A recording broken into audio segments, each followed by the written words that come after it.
All right, I hope by now you found the Gospel of Luke chapter 2. Luke chapter 2, beginning of the Christmas story.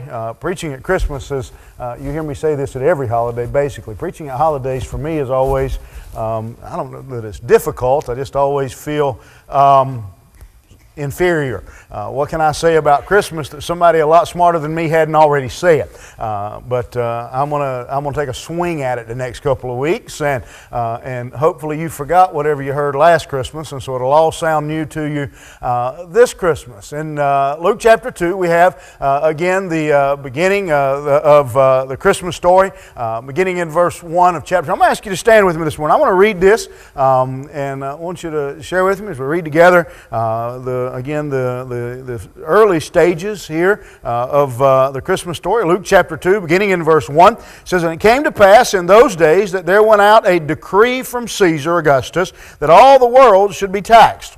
And this taxing was first made when Cyrenius was governor of Syria. And all went to be taxed, every one into his own city. And Joseph also went up from Galilee, out of the city of Nazareth, into Judea, unto the city of David, which is called Bethlehem, because he was of the house and lineage of David, to be taxed with his espoused wife, being great with child." Let's pray. Father, I thank you today for your word. I ask you now that you'll speak to us, God, clearly and plainly. Lord, as we deal with the ancient story of Christmas, God, that we've heard so many times before, God, pray that it would be fresh and new today. God, that our hearts would be challenged and encouraged. Most of all, Father, I pray if there's one here today that doesn't know Jesus Christ, has never accepted this gift that you gave that first Christmas morning, God, that they would come to know Jesus as their Savior before they leave this place. And we'll give you the honor and the glory for all that you do, for which in Jesus' marvelous name I pray. Amen. You may be seated. I want to focus on one little word, and that is the word Bethlehem. It's interesting how many times in the Bible that there are what on the surface appear to be insignificant ideas. It may be a city name, it may be a number, it may be a food. It's that seemingly have no real bearing on the story. And this is one of those cases. The city of Bethlehem, the name of the city, we all know it now. It was just, still is, just a little village, a little town southwest of Jerusalem that quite honestly, had it not been for the birth of Jesus Christ, you and I would have probably never heard of Bethlehem. We would have probably never heard of it. Think about it for a moment.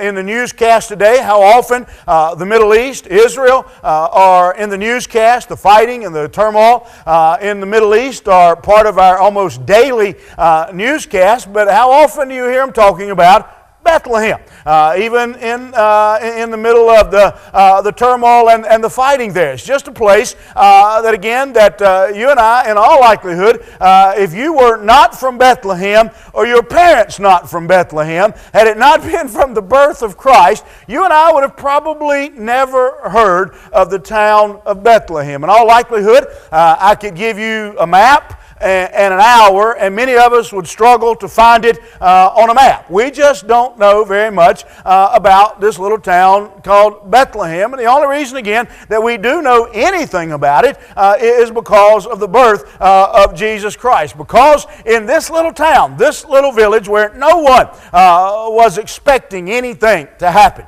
Nothing had happened before. Nothing has really happened since. It was our equivalent. The only thing the one place I can think of to kind of make a parallel for you and I is if you've ever been to Finger, North Carolina. That's kind of how I think of Bethlehem. It's one of those places where the sign for the town was on both sides of the post. You didn't even separate them. And again, if you weren't from there, you probably didn't know anything about Bethlehem. But it was the very first place that man ever laid eyes on the Son of God. It was the very first place that God chose to reveal Himself in the flesh. So it is a special, while otherwise insignificant, little village. And this morning, as we think about this little place called Bethlehem, one of the things that, again, that I don't think is an accident. I don't think it was by chance that Jesus was born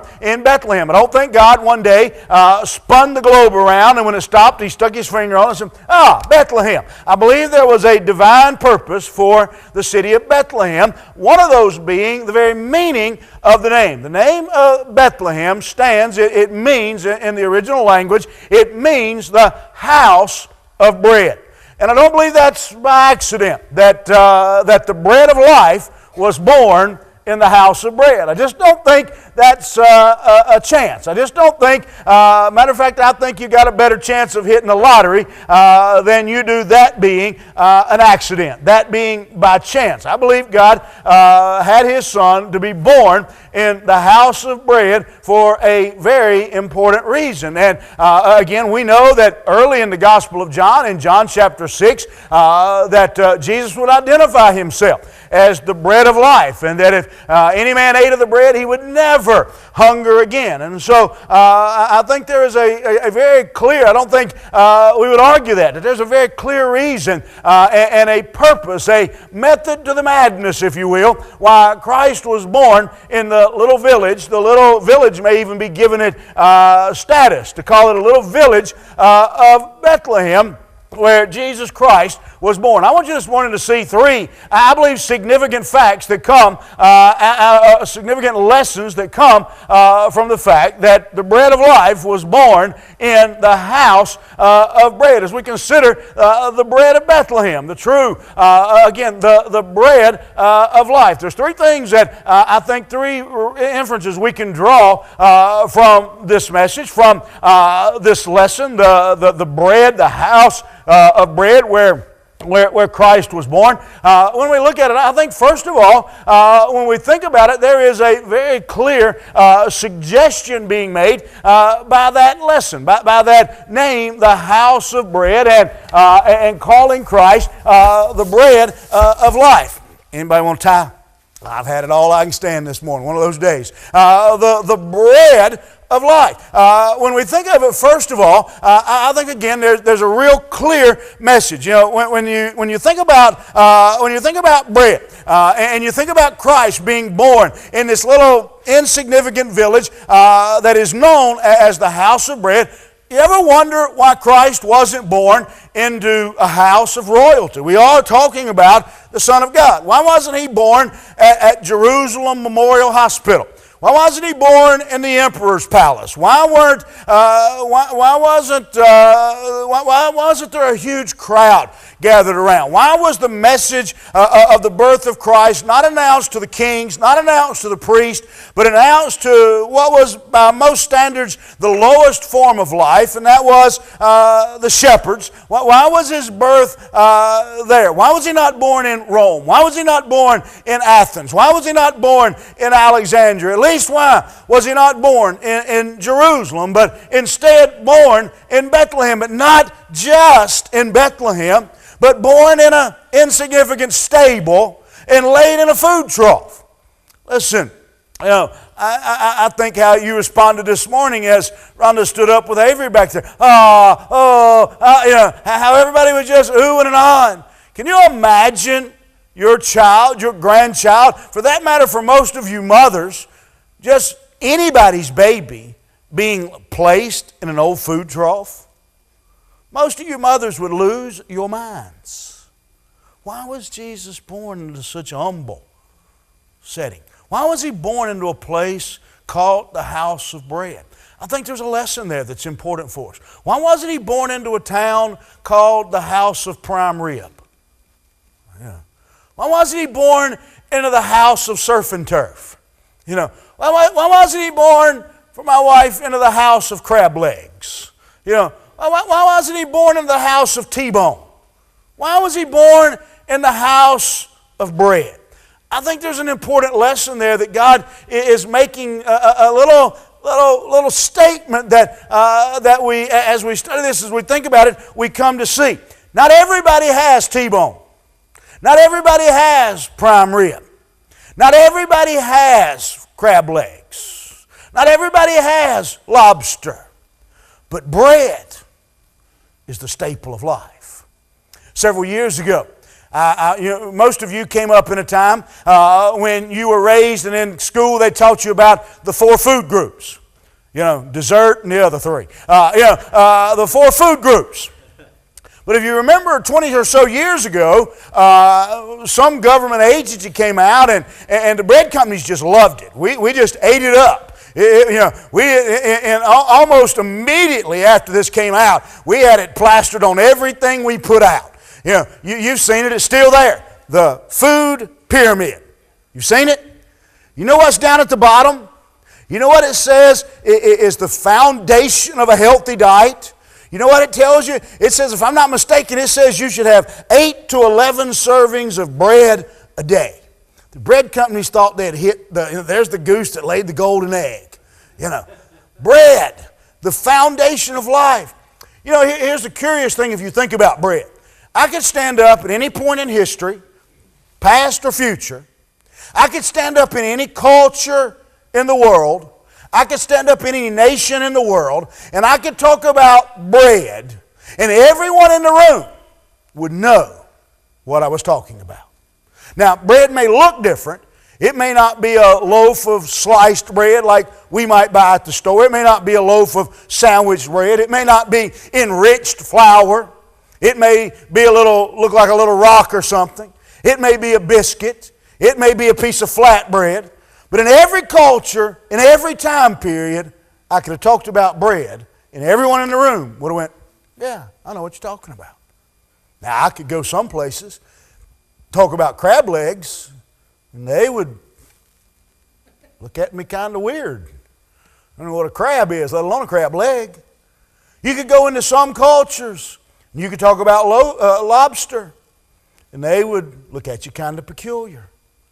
You could talk about T-bones, prime rib. And as a matter of fact, probably around the world, the majority of people would have no idea what you were talking about. No clue what you were talking about. No idea. You could go into parts of this world and say T-bone.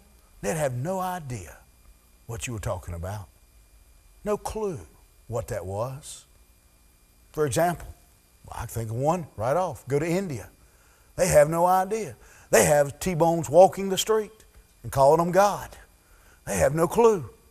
Many places, many little villages around the world, in the dark jungles of Africa, if you went and mentioned crab legs, lobster, T-bone, prime rib, what is it? It's kind of like I was this morning when I got up and I was like, what is this strange liquid falling from the sky? That's the way many of them would be about some of these things. But you could go, I believe you could pretty much go to any culture at any point. You could get in your time machine and travel backwards or forwards and get out and say, you got any bread?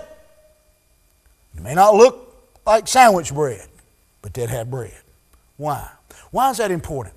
I believe Jesus wasn't born into the house of prime rib. He wasn't born into the house of lobster. He was born into the house of bread. To say to us, no matter what generation you're from, no matter what culture you're from, no matter who you are, rich or poor, I bet you go to Bill Gates' house. I bet there's a loaf of bread at the house. I bet you go to the Waltons' house. Not either one of them. The John Boy or the Walmart Waltons. Take your pick. And you'd find bread in their house. I bet I could go to most everybody in here and find some kind of bread in your house. Maybe a loaf of bread. It may be a bag of frozen biscuits. It may be a can of them Wop biscuits. It may be, it may be pita bread. It may be, it may be a fajita. I don't know. But I bet there's some kind of bread in every house in this building. Guarantee it. Which one of those don't y'all know what I'm talking about? Y'all don't know what fajitas are? Them round things, the little, whatever you call them. Them little flat round things. I don't know. Fajitas. Yeah, that's what we call them in my house, fajitas. Wop biscuits. You know what Wop biscuits are, right? And you whop them across the counter. Jerry Clower wanted to outlaw those. There's some kind of bread at every house. I bet there wasn't a Thanksgiving meal served that didn't have some kind of bread. In my world, if there's not bread, it's not a meal. I just got to be honest with you. I keep thinking about going to one of these fancy steakhouses. They bring out that basket of bread. And ask me what I want to drink. I say water. I'm pretty well good to go at that point. I just wonder what would happen if I got done eating 3 or 4 rolls. I believe I'm full now. That's all I need. I wonder what they'd do because it says complimentary bread. I compliment them on their bread and go on. Bread. I think there is a reason that the Bible says that Christ was born in the house of bread. Rich, poor, red, yellow, black or white, old, young, from the past, from the future, from whatever culture you want to. Jesus Christ is saying, I am available. Wasn't born into the palace, wasn't born in Jerusalem, wasn't born in the rich side of town. I was born in the house of bread to become the bread of life. That whoever you are and wherever you are, that you might participate, you might partake, you might be able to come in to the family of God through the bread of life. I was born in the house of bread. There's the suggestion of reminding us. You remember Micah at one point writing about the birth of Christ. He says, speaking of Bethlehem, he says, but Bethlehem. He says, oh Bethlehem. He says, you are small among the thousands of Judea. Even the prophets say, Bethlehem, you're insignificant. Till one Christmas night, that first Christmas night, when the bread of life was born in the house of bread, so that the rich, like Archie, and the poor, like me and Pansy, could participate. That all could come. Had Christ been born in certain places? You remember there were some, even in this situation, there were some, you remember what they said about Christ? They said, does anything good come out of Nazareth? There were some, even at this point, that rejected him from where he was from. But had Christ been born in Jerusalem, had he been born in the palace, had he been born, quote, with the silver spoon in his mouth? Anybody in here, you went to school with somebody like that? They were the, I went to school with several folks. I won't describe them or call their names, but their names or their families' names were well known around town. Like any of you went to school with Archie. You know what? You went to somebody who the silver spoon was in their mouth. And you know how kind of they were looked at, kind of odd, kind of funny, like they're too good. Jesus says, I was born in the house of bread to become the bread of life, so that everyone of every culture, of every generation, no matter your station in life, Jesus says, I came for you. I came for you. There's nobody too rich, no one too poor to bow at the feet of Jesus Christ. No one who can say he's not available to me. No one who can say I can't have, in my situation. Some of you are saying, well, some people I hear it all the time, well, I've got to do this and I need to do that. I've got to change this. One day I'll do this and then I'll accept Christ. No, he says, I am the bread of life, born in the house of bread, so that everyone and anyone can be part. What a suggestion. The house of bread. Not only do we have a suggestion by being born in the house of bread, but I believe we also have the satisfaction. Now, I've already told you my opinion of bread. Without bread, it's not a meal. You can keep the vegetables and even the meat most of the time. You make a good pan of bread, you whip up a good pan of biscuits, I'm happy. I'll find something to put on that biscuit. Butter, something. Brown sugar, a slice of tomato. I'll find something if you make a decent biscuit. I'll rattle through the cabinets. I'll find something to put on that biscuit. I can tell you at our house, one of the things that happens, and we've about come up with a system, those Hawaiian rolls. Me and Malia, we kind of weird. We like the middle rolls. And in the normal pan, the little store size patch of them things, there's only 2 middle rolls.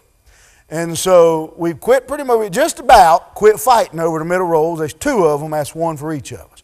But an even better answer is to buy the big pack from Sam's. And then there's at least 4, if not 6 or 8, middle rolls, which we don't share either. I'm telling you, you take me to one of them big steakhouses, you have the steak. Just bring me a tub of the honey butter and a basket of rolls or 2 or 3. I'm good. I'm happy as I'm just as happy as I know how to be. Listen, the satisfaction. Again, why was Christ called the house? Why was he born in the house of bread? Why does he say, I am the bread of life? I love what he says in John chapter 6 when he makes that statement. He says, I am the bread of life, and those that taste of this bread, that partake in this bread, he says, they'll never hunger again. For you, I don't know if it's still, maybe it may be there, I don't know. On one of the side doors going out of the Hardee's near my house, and I don't know how much of you, how you pay attention if you've been at Hardee's, but in the last few years, Hardee's has really made their claim to fame, their spot in the market are the big burgers, them big choker burgers. I mean, they're, big old things. One of them, the $6 burger. They had one time that the burger, it was like 2,000 or 3,000 calories in one burger. It was like a week's worth. And I remember they had a sign, a little sticker on their door that as you went out, it said, I know it may not seem like it right now, but you will be hungry again. You ever know? Some of you, just a few days ago, sat back last Thursday, you got done, and you read back, and you said, I'm going to die. And some of you genuinely believed it because you honestly thought you were going to explode. Some of you looked like it. You sat there, I ate too much. But you know what you were doing about 7 o'clock?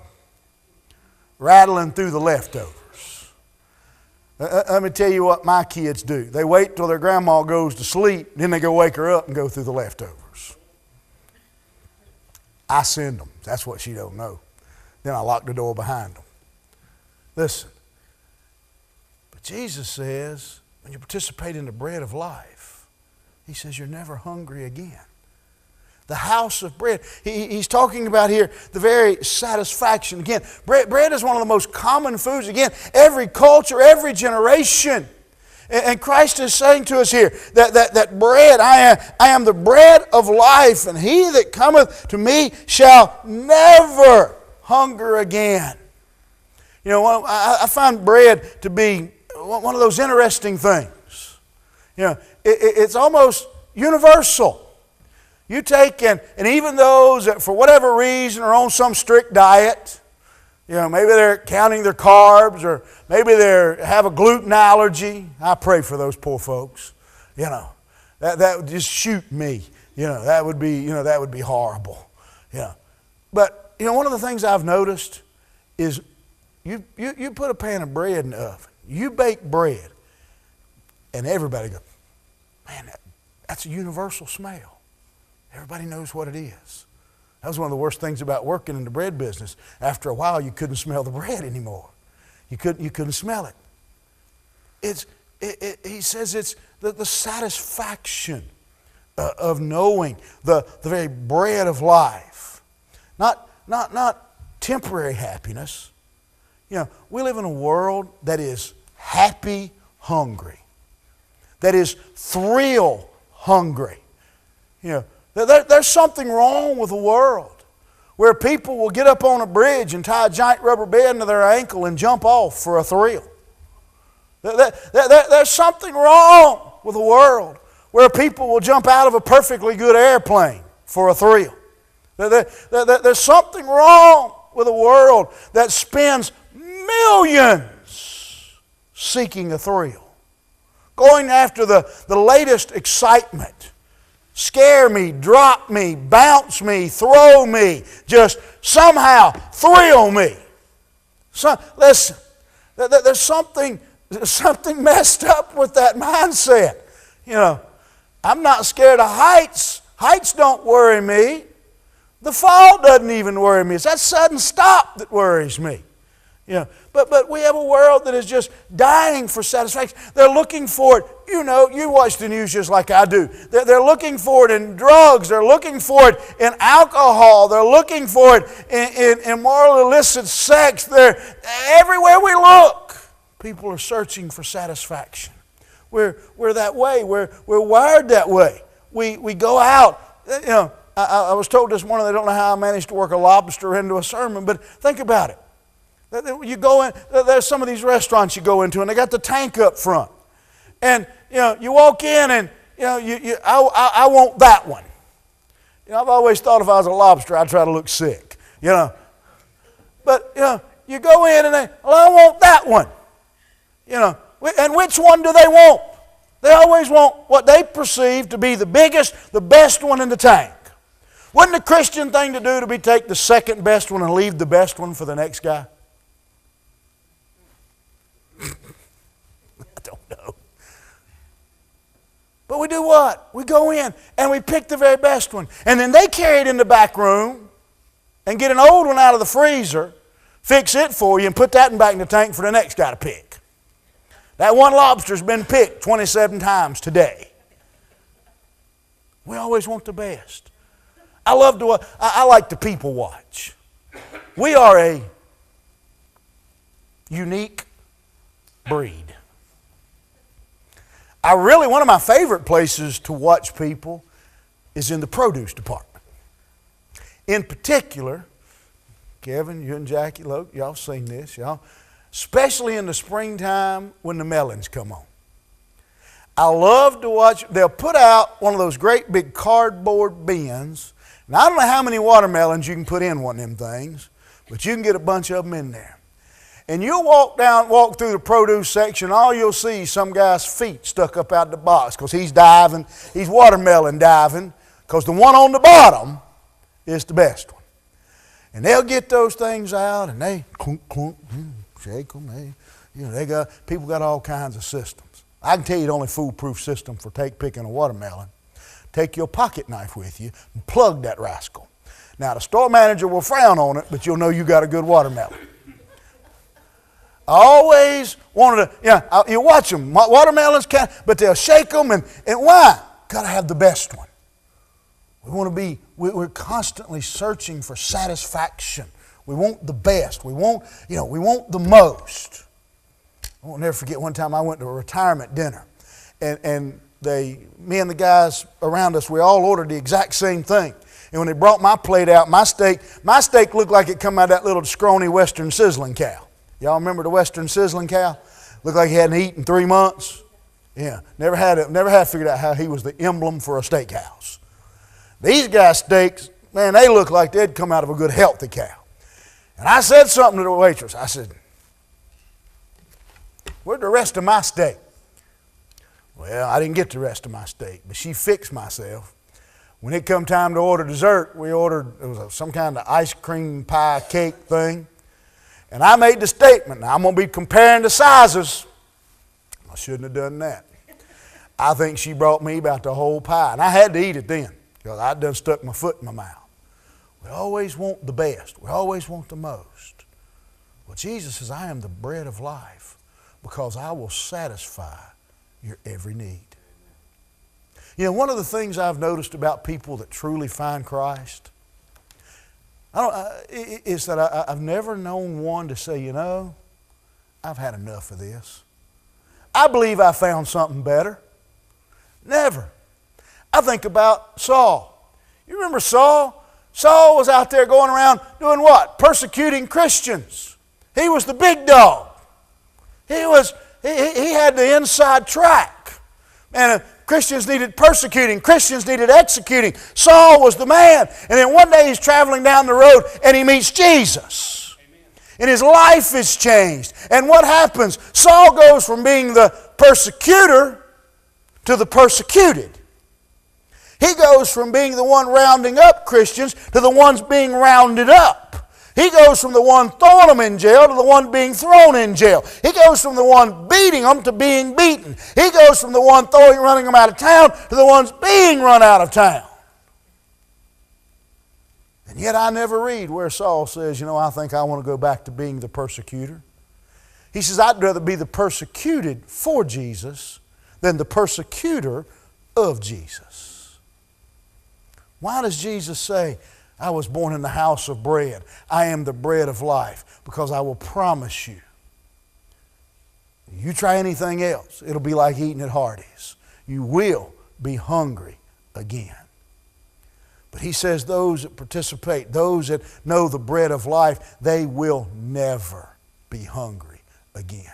I will promise you this morning, if you're sitting here and you don't know Jesus Christ as your personal Savior, if you'll let me know, if you don't believe me, if you'll let me know as soon as this service is over, I think they would be glad to stay and hang around and be a little late for lunch. I'll line them up all over this building. There are people who are sitting here who do know Jesus Christ, who know Him as the bread of life, who will tell you they've never regretted that decision. Amen. I told you they'd back me up on that one. They will tell you that when they had the bread of life, they've never hungered for anything again.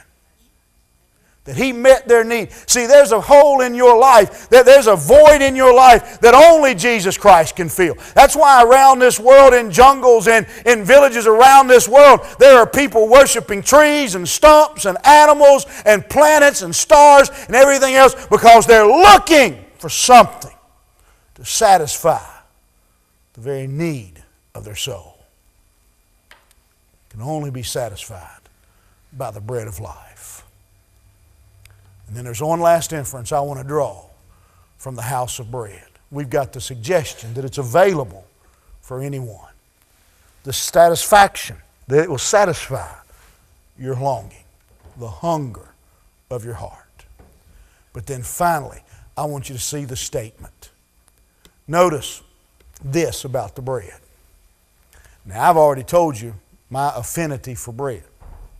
But here's what I know. I could go up to the steakhouse, and I won't call a name because they don't pay me any commission, so I won't. If they pay me, I'll call their name. I could go to one of them, and I could sit down, and I could eat 10 baskets of the bread, and I honestly believe I could. That's good stuff. Better than any of their steaks.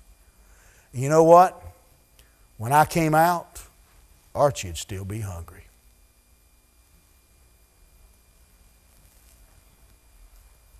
I could eat and I could eat. I could stick some rolls in my pocket. What's so funny about me sticking the rolls in my pocket? I got pockets right there. I stick them right in there. I could eat and I could eat. I could sit there a moment till I was hungry again. I could eat some more. And when I walked out, Tommy's belly would still be growling. See, the bread I eat won't satisfy your hunger.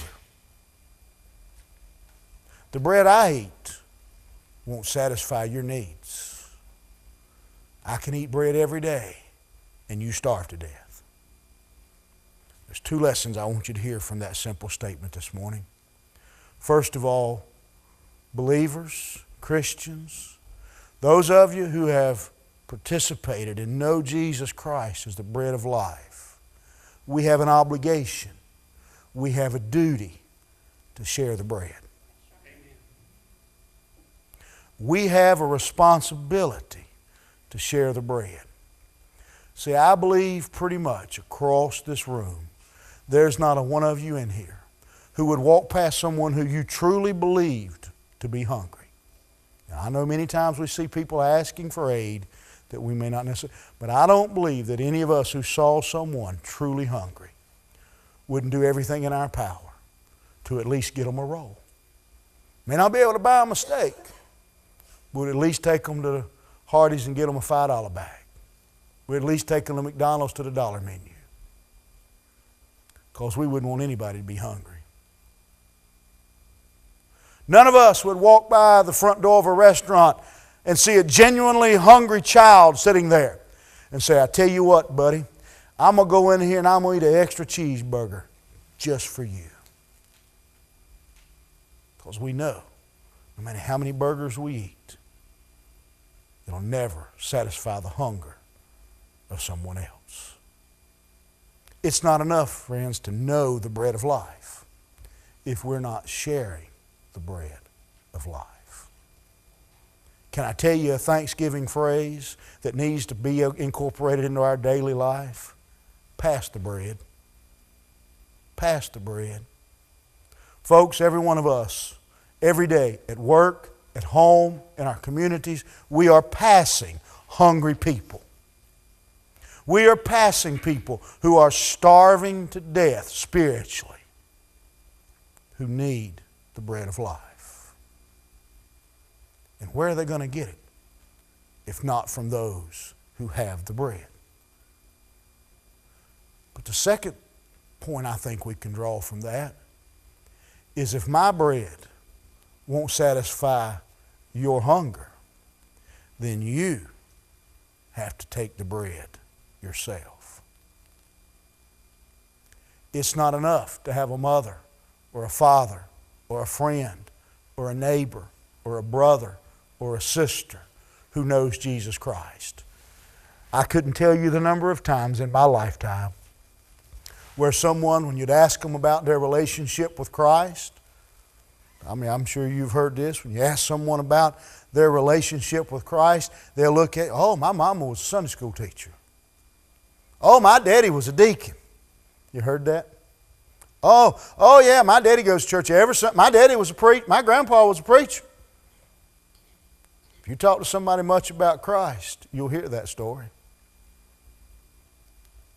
Well, if your grandpa eats a T-bone, you'll starve to death. If your brother eats a basket full of bread, you'll be hungry. If you're here today and you don't know Christ, it's not enough that you hang around with bread eaters.